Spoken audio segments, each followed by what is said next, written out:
শিক্ষার্থী, আমি volunteer for Bangladesh থেকে আসছি। তো এখানে আজকে আমরা রাস্তার নিয়ন্ত্রণ করতেছি।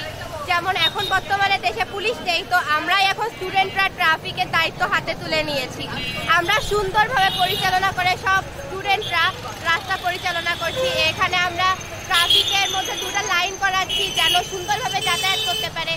আমরা একটা লাইন রেখেছি গাড়ি আর বাইসাইকেলের জন্য, কারণ ওদিক দিয়ে আমরা অ্যাম্বুলেন্স তাড়াতাড়ি যাতায়াত করাইতে পারবো। কারণ অনেক সময় অ্যাম্বুলেন্স আসে কিন্তু আমরা ওই সময় যাতায়াত করাইতে পারি না, কারণ অনেক গ্যাঞ্জাম লেগে থাকে। তাই আমরা অ্যাম্বুলেন্সকে বেশি প্রাধান্য দিয়ে ওই জায়গাটার একটা ব্যবস্থা করছি যেন আমরা অ্যাম্বুলেন্সটাকে তাড়াতাড়ি বের করে দিতে পারি।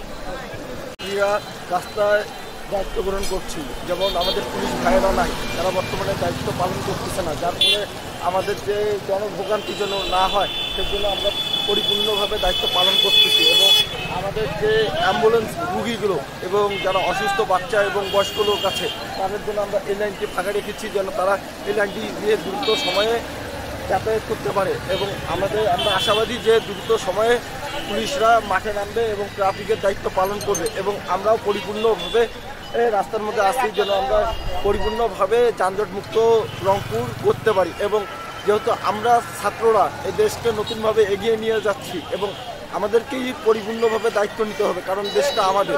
আমরা যদি এগিয়ে না আসি কখনো এই দেশ নতুনভাবে এগিয়ে যাবে না এবং উন্নতি সাধন করবে না। তাই আমাদের প্রত্যেকেরই দায়িত্ব এই দেশকে সুন্দরভাবে পরিচালনা করা একজন ছাত্র হিসাবে। তাই আমি আমার দায়িত্ব থেকে এখানে রাস্তায় যানজট নিরসনে কাজ পরিচালনা করতেছি।